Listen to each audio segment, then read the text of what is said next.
What's up, guys? Today we're going to be going over 5 core exercises that you can incorporate with nothing more than an exercise ball. Exercise 1 is going to be a plank on the ball. Now, the relative instability that comes from planking on the ball makes it quite a bit more intense than it otherwise would be if you were doing it on a stable surface, such as a mat placed on the floor. So, what we're going to do here is from a kneeling position, place both hands or both forearms onto the ball. Now, I always suggest people start by putting the weight of their torso onto the ball, because trying to get into a full plank position with your chest off the ball is quite challenging. And oftentimes people end up just rolling over to the side and wiping out on the mat beside them. So, from this position, we're going to step the feet back. Now, the closer your feet are positioned to each other, the more challenging this exercise becomes. So if you find it hard with your feet close together, simply step your feet out as wide as you can, because a wider base will make for a lower intensity. Might be more manageable depending on how strong you currently are.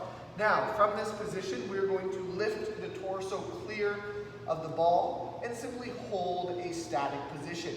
Now, the key here is to squeeze the glutes and to focus on maintaining a neutral spine. So we don't want the lower back to sag at all, nor do we want to raise the hips up in the air. We want to keep a relatively straight line from the back of your head all the way to the back of your heels. Moving on from a stability ball plank would be a stability ball body saw variation. Now, these are not for the faint of heart. These are deceptively challenging, and even though your range of motion is literally about this much at best, these are intense. These are going to get the core working like nobody's business. So, same setup as before. We are going to start in a plank position, but instead of holding a static pose like so, we're actually going to reach the ball forward and back, ever so slightly. Now, be aware that you move relative to your individual strength. So for some, that might be a very short range of motion to start out. And what's important here is we're focusing on keeping a neutral spine. So, when executing this, we want to try and maintain that straight line from the back of the head through to the back of the heels. We don't want the lower back to sag down. We also don't want to peak the hips too high.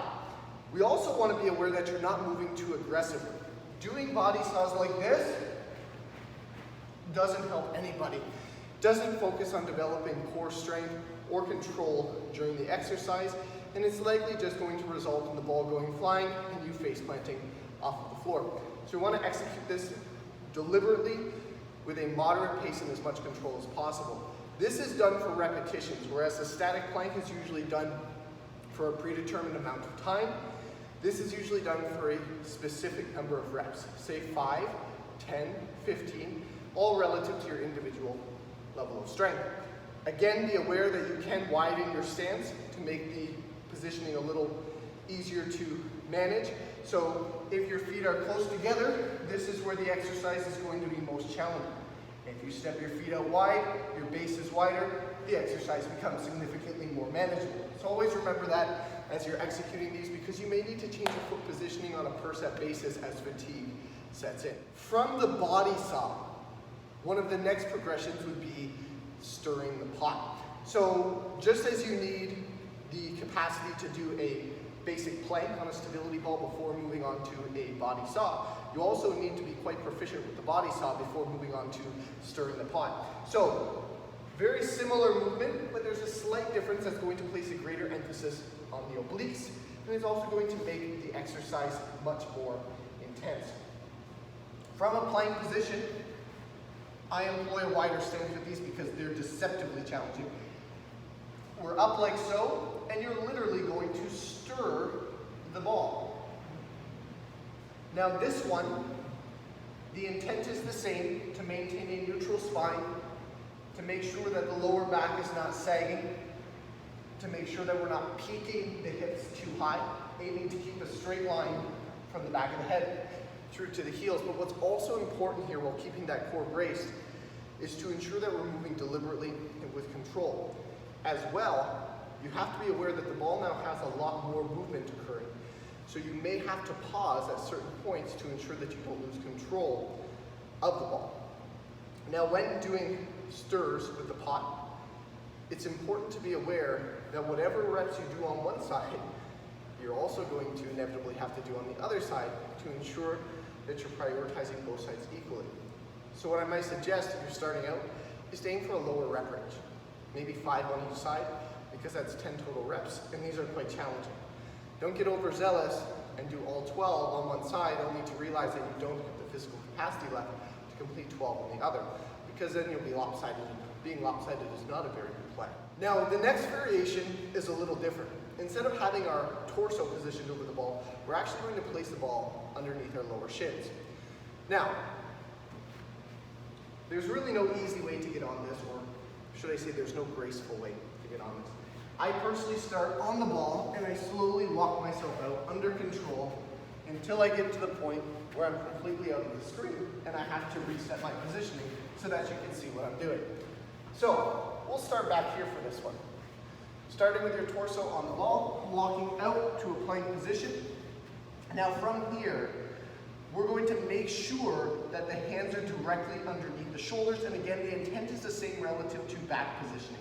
We don't want to be sagging down and creating too much stress in the lower back, nor do we want to be peaked up in any way whatsoever. We want a relatively straight line from the back of the head through to the heels. Now this is where it gets a little wild, and you have to have some pretty impressive core strength.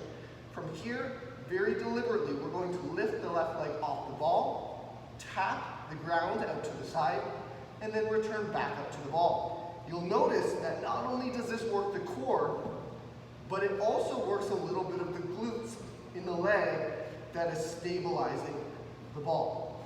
Again, this one is done for repetitions, so we're aiming to complete maybe 8 to 12 on each side, or 12 to 15.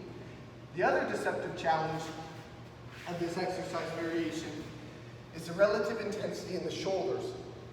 Because you're basically holding a full plank while instability is occurring with the positioning of the ball. So there's a lot going on in this exercise. It is taxing on the lower back. If you've never done these before, again, I always suggest to people, err on the side of caution and start with a lower rep range and make sure that you can manage it. There's always another workout to add more repetitions to and make progress. You don't have to be a hero on day one and say, I'm going to do 20 on each side, and again run into the same situation you did as you did on stirring the pot, and end up getting 20 on one side and being unable to get even a few repetitions squeezed out with acceptable form on the other side. Again, lopsided is not the aim, be aware of that. If you found the full plank position toe taps to be manageable, then another challenging variation that's likely about equally as challenging, just in a different way, would be a full plank position leg tie. These are great to throw at the end of a training session as well. I would prioritize more of the static strength exercises over this one, considering some of the ones we just did. But if you're looking for some abdominal priority work, then this is definitely going to make the cut. So I like to set up the same way, where I roll forward under control until the ball is positioned right underneath the lower shins. Hands are positioned right under the shoulders, elbows are fully extended, and with control, we're going to aim to keep a straight line in the upper part of the torso. So because the legs are going to move so much, we don't need to keep a straight line from the back of the head through to the heel, but we do want to keep a relatively straight line from the back of the head through to the hips. We don't want the lower back to sag down during this, and if it starts to, just call the set early and make sure that you're executing these with quality form. From this position, you're going to roll the knees forward until they're at about 90-degree angle with the hips, and then extending back to a full extension in the knees. And again, this is an exercise that is not done for time. I mean, it can be, but ideally you're going to aim for a predetermined number of repetitions. That could be 12 to 15 repetitions, 15 to 20 repetitions, heck, it could even be 4 to 8 repetitions. It's all relative to your individual physical capacity and where your current strength level is. Obviously, the intent is to always execute these with quality form, but form inevitably breaks down for 2 reasons on these. One, there's a strong likelihood that you've never done some of these exercises, and they might be a little awkward at first, and your form won't be perfect. And further, fatigue sets in quite aggressively during the execution of these core exercises. So recognizing that a little bit of form breakdown is acceptable, but if your form is breaking down to the point where you're risking injury, it's time to put a stop to the set, maybe extend your rest periods, or maybe drop down the aim of what you're trying to do on a per set basis. So if you came out aggressive off the blocks, aiming for 20 reps, and at rep 8 you're noticing that your lower back is starting to sag, then then you might be well served to maybe stop at 6 or right at 8 where you are. Always be aware that quality form is crucial to getting stronger long term. Now the nice thing about these exercises is for those individuals who are more intermediate and advanced in the gym, or who are finding a lot of the basic exercises that they can do at home to be monotonous at best and not all that challenging, these exercises definitely come with a relative level of intensity. They're not easy to execute on, even for more advanced individuals. So knowing as much, they require only an exercise ball, and chances are strong that you have one laying around your house that you've never actually used. And if you don't worry, there's a link in the bio. You can purchase your own. If you have any more questions regarding training, make sure you drop them in the comments or send me a DM. And if you found this video useful, make sure you like it, make sure you follow for more, and share it with somebody that might find it useful as well.